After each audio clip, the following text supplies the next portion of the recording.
Welcome to our deeper exploration of Europe in the Age of Faith. In this lecture, we are going to examine how religion shaped medieval civilization at nearly every level: politically, socially, intellectually, artistically, architecturally, and emotionally. Medieval Europe was not simply a world where people practiced religion. It was a world where religion structured reality itself. Faith shaped how people understood life, death, suffering, morality, beauty, justice, time, and the universe. When modern audiences think about the Middle Ages, they often imagine castles, knights, or cathedrals. But the deeper reality of the medieval world was spiritual. Medieval Europeans believed human existence was part of a divine cosmic order created by God. Earthly life was temporary, while eternity was permanent. This belief shaped art, architecture, literature, music, education, and politics. After the collapse of the Western Roman Empire, Europe experienced political instability, economic decline, and fragmentation. Cities shrank, trade weakened, and literacy declined in many regions.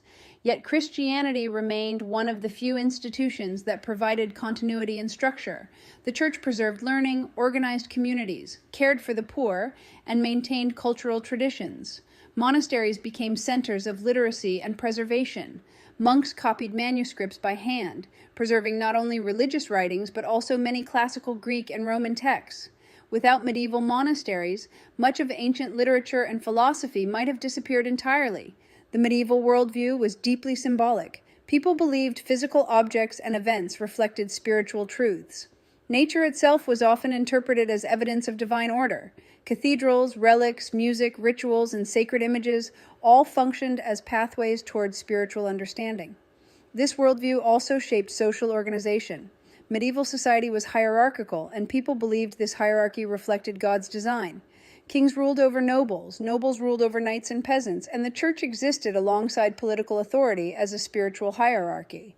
Medieval Europeans often accepted inequality because they believed earthly life was only part of a much larger divine plan. Feudalism developed partly because centralized political authority weakened after Rome's collapse. Local lords offered protection in exchange for loyalty and service. At the center of feudal society was the relationship between lords and vassals. Lords granted land, known as fiefs, to vassals in exchange for military support and loyalty. Most people in medieval Europe were peasants. Many were serfs tied legally to the land they worked. Daily life for peasants was physically demanding and shaped by agricultural cycles, local obligations, and religious rituals. The church calendar structured the year through feast days, holy days, and periods of fasting. Although medieval society could be harsh and unequal, religion offered meaning, hope, and spiritual structure.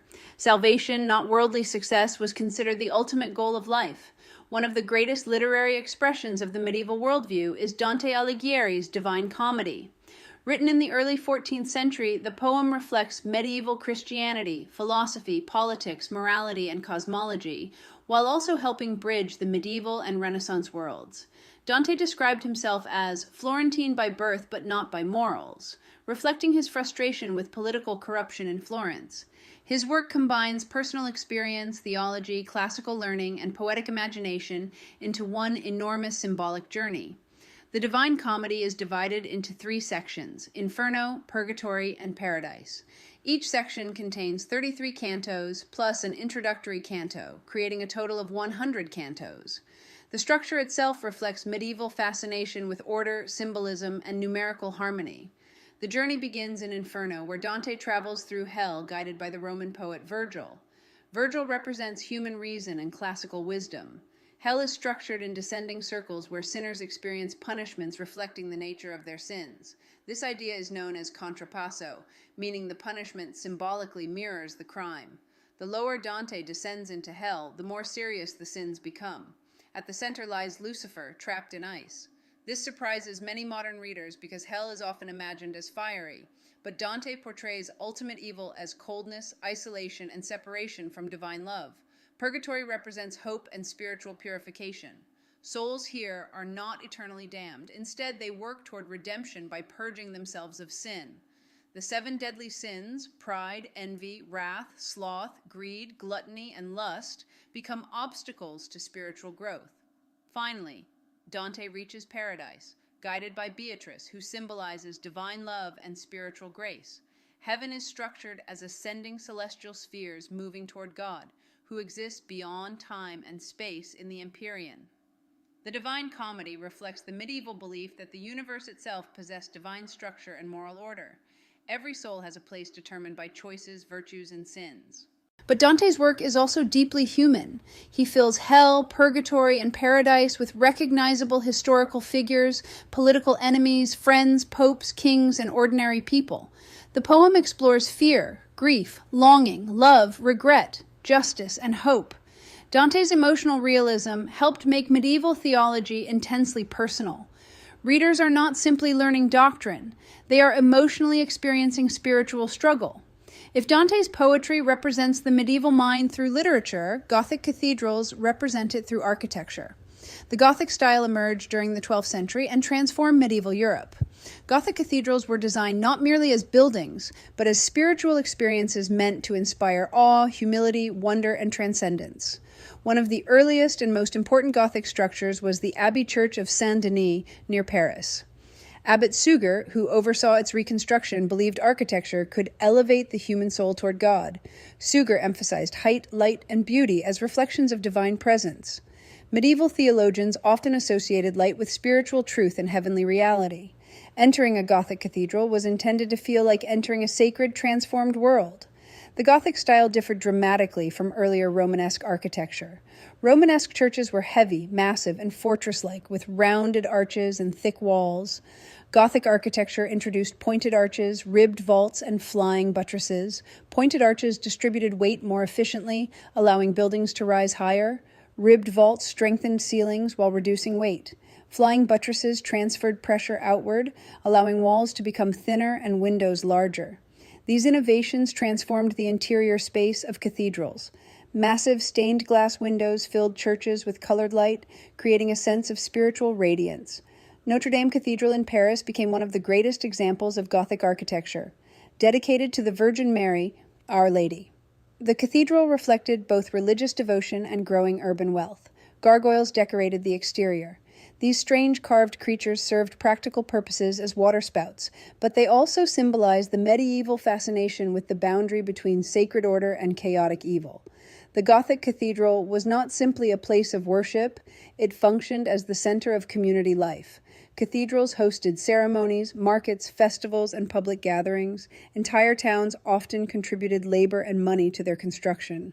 Chartres Cathedral became especially important because of the relic known as the Camagia, believed to be the veil worn by the Virgin Mary. Pilgrims traveled great distances to visit the cathedral and venerate the relic. Chartres also contains one of the greatest collections of medieval stained glass in existence. The windows depict biblical stories, saints, kings, workers, and symbolic imagery. Since many medieval people could not read, stained glass functioned as visual storytelling and religious education. The experience of entering Chartres Cathedral was carefully designed. Light filtered through blue and red stained glass, creating an atmosphere unlike ordinary earthly space. The German theologian Rudolf Otto later described religious experience using terms such as mysterium tremendum et fascinans. The sacred inspires both fear and attraction. It overwhelms while also drawing people closer.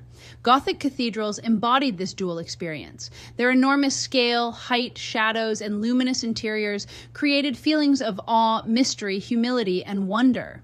Music also played an essential role in medieval spirituality. Gregorian chant became one of the defining musical traditions of the Middle Ages.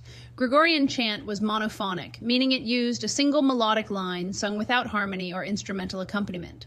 The purpose was not entertainment, but prayer and spiritual focus. The flowing melodies and Latin texts created a meditative atmosphere intended to direct attention toward God. Medieval churches amplified these sounds through stone walls and vaulted ceilings, creating echoes that transform music into an immersive spiritual experience. Music was considered part of divine order itself. Medieval thinkers believed harmony reflected the structure of the cosmos. The universe, nature, mathematics, and music were all interconnected expressions of God's creation. Over time, medieval composers began experimenting with polyphony, adding multiple vocal lines simultaneously. This development would eventually shape the future of Western music. Beyond Europe, this chapter also examines religious art and icons in India and China. Hindu and Buddhist traditions created rich visual cultures focused on enlightenment, cosmic balance, devotion, and spiritual transformation. Hindu sculptures often depict gods and goddesses with symbolic gestures, multiple arms, or dynamic poses representing divine power and cosmic order.